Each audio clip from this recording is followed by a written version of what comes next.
Assalamualaikum warahmatullahi wabarakatuh. Waalaikumsalam warahmatullahi wabarakatuh. Selamat pagi anak-anak semua. Pagi Bu. Bagaimana kabarnya anak-anak pada hari ini? Alhamdulillah sehat Bu. Ya, sebelum memulai pembelajaran, Ibu persilakan kepada ketua kelasnya untuk memimpin doa. Baik Bu. Oke teman-teman, sebelum kita belajar pada pagi hari ini, marilah kita berdoa menurut agama dan kepercayaan kita masing-masing. Berdoa dimulai. Berdoa selesai. Amin. Ibu ucapkan terima kasih kepada ketua kelas yang telah memimpin doa. Sebelum memulai pembelajaran, Ibu absen dulu ya satu-satu. Baik Bu. Alam, Hadir Bu. Putri, Hadir Ibu. Rani, Hadir Bu. Nurdin. Hadir. Baik, hari ini semuanya hadir ya? Ya Bu. Ya. Karena sudah di absen, maka sekarang kita masuk ke materi. Ya, materi kita hari ini tentang peran Indonesia dalam perdamaian dunia. Nah, sebelum masuk ke materi hari ini, Ibu mau tanya nih, materi sebelumnya apa ada yang masih ingat? Ingat Bu. Alam, silakan. Untuk materi sebelumnya, Ibu ada mengajarkan sistem hukum dan peradilan di Indonesia, Bu.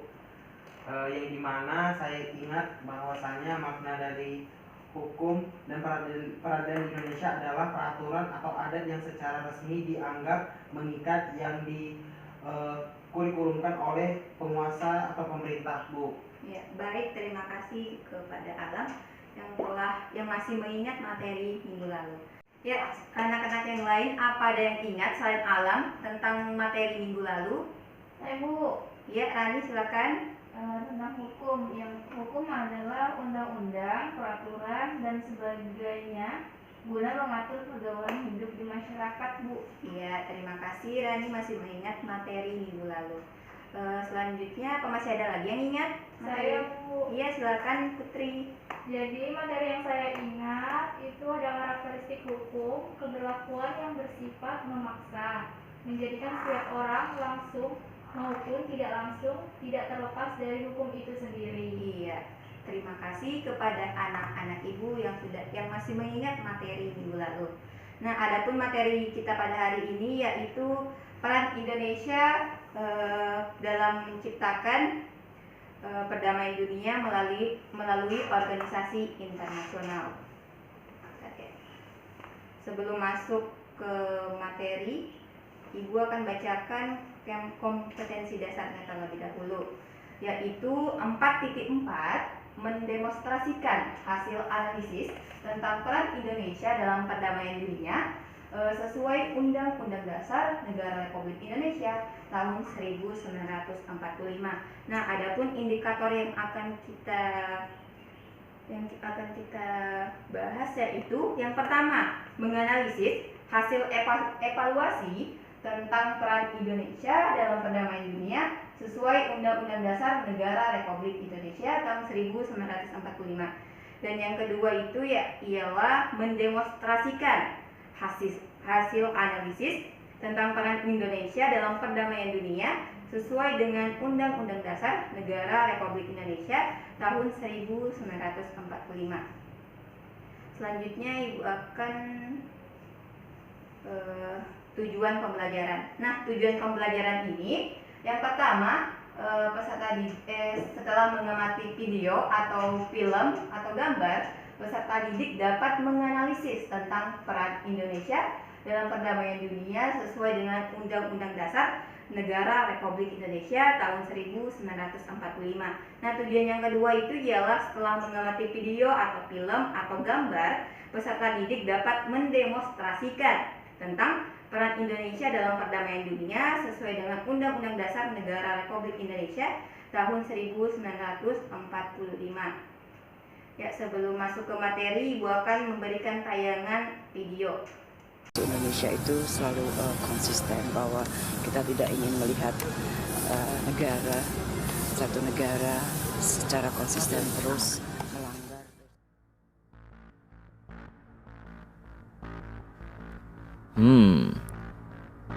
Menurut kalian, apakah Indonesia berperan dalam menciptakan perdamaian dunia? Imperialism. I detest colonialism, and I fear the consequences of their last bitter struggle for life. We are determined that our nations and the world as a whole shall not be the plaything of one small corner of the world. Sebagai negara yang berlandaskan Hukum Negara Kesatuan Republik Indonesia (NKRI), ikut berperan dalam menciptakan perdamaian dunia. Dikutip dari situs resmi Kementerian Pendidikan dan Kebudayaan Republik Indonesia, peran serta Indonesia dalam perdamaian dunia adalah amanat pembukaan Undang-Undang Dasar Negara Republik Indonesia tahun 1945 alinea keempat, yaitu dalam rangka mewujudkan perdamaian dunia yang berdasarkan kemerdekaan, perdamaian abadi, dan keadilan sosial. Peran Indonesia dalam menciptakan perdamaian dunia dilakukan dalam dua cara, yaitu melalui hubungan internasional dan organisasi internasional. Mari kita bahas Indonesia dalam hubungan internasional. Berdasarkan Undang-Undang Nomor 37 Tahun 1999, telah dijelaskan pengertian mengenai hubungan internasional. Hubungan internasional adalah kegiatan yang menyangkut aspek regional dan internasional yang dilakukan oleh pemerintah di tingkat pusat dan daerah, lembaga negara, badan usaha, organisasi politik, organisasi masyarakat, LSM, atau warga negara. Bagi bangsa Indonesia, hubungan internasional memiliki arti penting antara lain: pembentukan satu negara Republik Indonesia yang demokratis, pembentukan satu masyarakat yang adil dan makmur secara material maupun spiritual, pembentukan satu persahabatan yang baik antara Republik Indonesia dan semua negara di dunia, mempertahankan kemerdekaan bangsa dan menjaga keselamatan negara, memperoleh barang-barang yang diperlukan dari luar, meningkatkan perdamaian internasional, dan meningkatkan persaudaraan segala bangsa. Pola hubungan internasional yang dibangun bangsa Indonesia dapat dilihat dari kebijakan politik luar negeri Indonesia. Kebijakan politik luar negeri Indonesia menerapkan prinsip politik luar negeri yang bebas aktif dan diabdikan bagi kepentingan nasional. Bebas artinya bahwa bangsa Indonesia bebas menjalin hubungan dan kerjasama dengan bangsa manapun di dunia. Aktif artinya bahwa bangsa Indonesia selalu berusaha secara aktif dalam usaha menciptakan perdamaian dunia yang berdasarkan kemerdekaan, perdamaian, abadi, dan keadilan sosial. Sebagaimana diatur dalam alinea keempat pembukaan Undang-Undang Dasar 1945 dan pasal 11 Undang-Undang 1945. Lalu, Indonesia dalam organisasi internasional. Pentingnya organisasi internasional adalah karena kerjasama antar negara atau antar warga negara memungkinkan terlembaganya nilai-nilai bersama. Bentuk dukungan bangsa Indonesia dalam mewujudkan perdamaian dunia melalui organisasi internasional antara lain: pelopor berdirinya ASEAN yang bertujuan menjaga stabilitas perdamaian regional Asia Tenggara, mengirimkan misi perdamaian di Perserikatan Bangsa-Bangsa yang tergabung dalam misi Republik Indonesia, misi Riga, penyelenggara Konferensi Asia Afrika pada tahun 1955, aktif dalam gerakan non-blok atau GNB, dan aktif dalam OPEC yang merupakan negara-negara pengekspor minyak. Nah, jadi itulah peran Indonesia dalam menciptakan perdamaian dunia. Bagaimana menurut kalian? Ya, baik. Setelah mengamati video di atas, berikan pendapat kalian dengan menjawab beberapa pertanyaan berikut. Nah, yang pertama, apa yang kalian bayangkan ketika mendengar istilah organisasi internasional? Saya silakan kepada anak murid Ibu yang bisa menjawab. Silakan angkat tangannya. Saya Bu. Iya, Rani, silakan.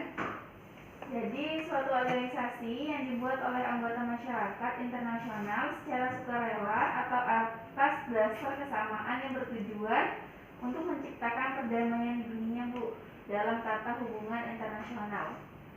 Ya, selanjutnya beralih ke pertanyaan kedua.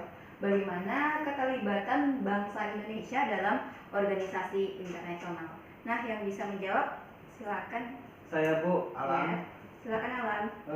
Yang mana yang pertama adanya kelompok gerakan non-blok atau GNB bersama Mesir, India, Yugoslavia dan Ghana. Terus yang kedua ada penyelenggaraan KAA di Bandung pada April 1955 untuk membangun solidaritas negara Asia Afrika yang telah melawan penjajah, Bu. Iya, terima kasih kepada Alam.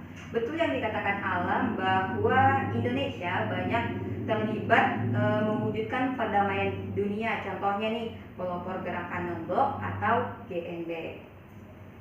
Selanjutnya, organisasi internasional. Organisasi internasional, organisasi yang berkedudukan sebagai subjek hukum internasional dan mempunyai kapasitas untuk perjanjian internasional, yaitu wadah berbagai negara untuk mencapai tujuan bersama yang telah disepakati. Jadi, organisasi internasional ini adalah organisasi antara negara satu dengan negara lain, maka disebut internasional, dan melalui organisasi ini terbentuklah perjanjian internasional atau bisa dikatakan organisasi internasional. Ya, adapun materi selanjutnya yaitu organisasi internasional yang diikuti oleh Indonesia. Yang pertama ada Perserikatan Bangsa-Bangsa atau PBB. Perserikatan Bangsa-Bangsa yang berdiri sejak tanggal 24 Oktober 1945. Organisasi PBB hampir diikuti oleh seluruh negara di dunia. Lalu, hubungan negara Indonesia dengan PBB juga dapat dikatakan cukup baik karena PBB pernah secara langsung menolong negara Indonesia dalam hal mempertahankan kemerdekaan negara. Tercatat dalam sejarah PBB mendukung Indonesia dalam menghadapi agresi pertama militer dan agresi militer kedua. Ya. Perserikatan Bangsa-Bangsa atau PBB, yaitu Indonesia resmi menjadi anggota PBB ke-60 pada tanggal 28 September 1950. Yang kedua, sebagai negara anggota PBB, Indonesia terdaftar dalam beberapa lembaga di bawah naungan PBB. Ya, materi selanjutnya yaitu ASEAN. Ibu mau tanya nih pada murid-murid Ibu, ada yang tahu nggak nih apa kepanjangan dari ASEAN? Saya Bu. Iya, silakan Putri. Kepanjangan ASEAN itu Association of Southeast Asian Nations. Iya, betul yang dikatakan oleh Putri. ASEAN itu berdiri pada tanggal 8 Agustus 1967. ASEAN adalah organisasi internasional ranah regional khusus untuk negara-negara yang berada di benua Asia Tenggara. Ya, pendiri ASEAN ada 5 negara. Ada yang tahu nggak nih negara apa aja itu? Ya, silakan Nurdin. Oke Bu, izin menjawab Ibu. Iya. Jadi yang saya ketahui itu ada Indonesia, Indonesia. kemudian ada Thailand, Ya. ada Malaysia, ada Singapura, ada Filipina. Oh iya, sangat-sangat betul. Beri aplaus kepada teman kalian yang menjawab dengan benar. Terima kasih Bu. Ya, selanjutnya itu ada KTT ASEAN pertama. KTT ASEAN pertama ini diadakan di Bali pada tanggal 24 Februari 1976. Ya, selanjutnya itu ialah pertemuan informal pemimpin negara ASEAN Yang pertama, juga dilaksanakan di Indonesia pada tanggal 30 November 1996 di Jakarta. Kalau KTT kan itu formal, kalau informal itu tuan rumahnya Indonesia. Selanjutnya KTT ASEAN ke-9. KTT ASEAN ke-9 itu tempat berlangsungnya konferensi tingkat tinggi ASEAN yang ke-9 di Bali 7 Oktober 1923. Next. Materi selanjutnya ialah gerakan non-blok. Materi selanjutnya ialah gerakan non-blok. Indonesia termasuk dalam negara penggagas gerakan non-blok. GNB atau gerakan non-blok itu berdiri sejak 1 September 1961. GNB adalah atau gerakan non-blok adalah organisasi internasional alternatif untuk negara-negara yang tidak ingin terlibat atau berpihak pada kekuatan besar apapun dalam hal blok barat dan blok timur. Jadi GNB adalah atau gerakan non-blok adalah organisasi netral. Umumnya negara-negara dari gerakan non-blok adalah negara berkembang. Selanjutnya Presiden Soeharto pernah menjabat sebagai ketua GNB periode 1992 sampai dengan 1995.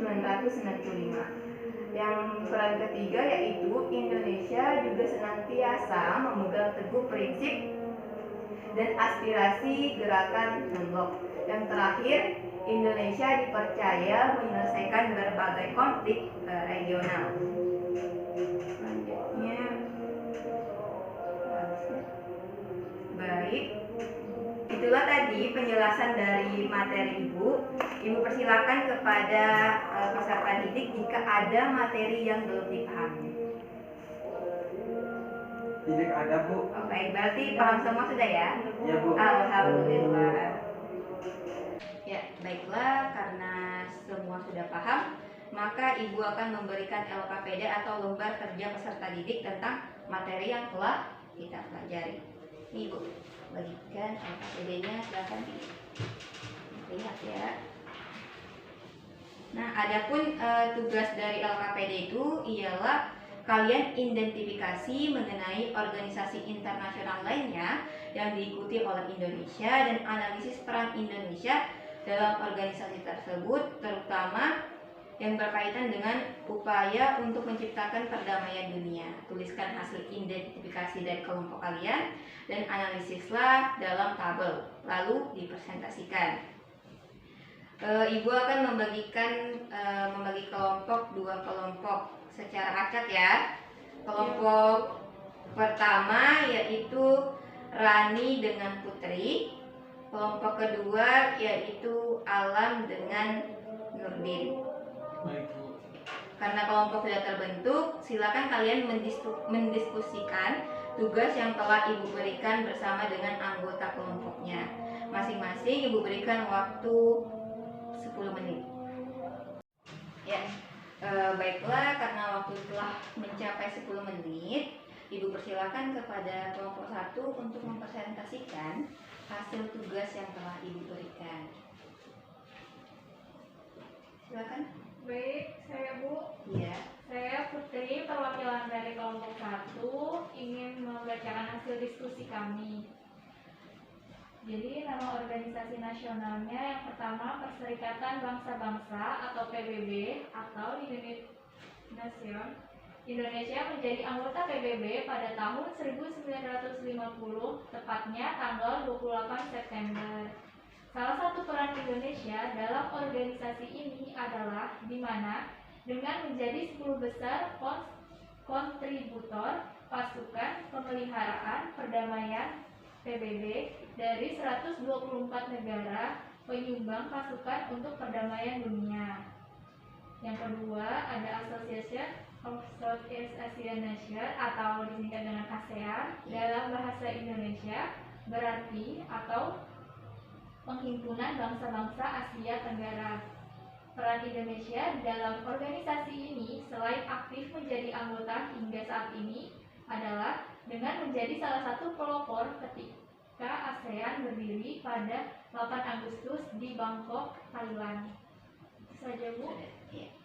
Baik, terima kasih kepada kelompok 1 yang telah memaparkan hasil diskusinya yang sangat memuaskan.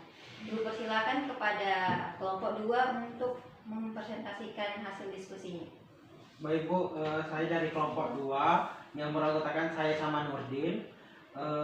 Di sini kami ingin membacakan hasil diskusi kami, di mana Asia Pacific Economic Cooperative atau APEC organisasi ini adalah forum kerjasama ekonomi di lingkar Samudra Pasifik yang berdiri pada tahun 1989, yang dimana salah satu peran Indonesia dalam APEC adalah dengan menjadi koordinator isu kekuatan APEC, Bu.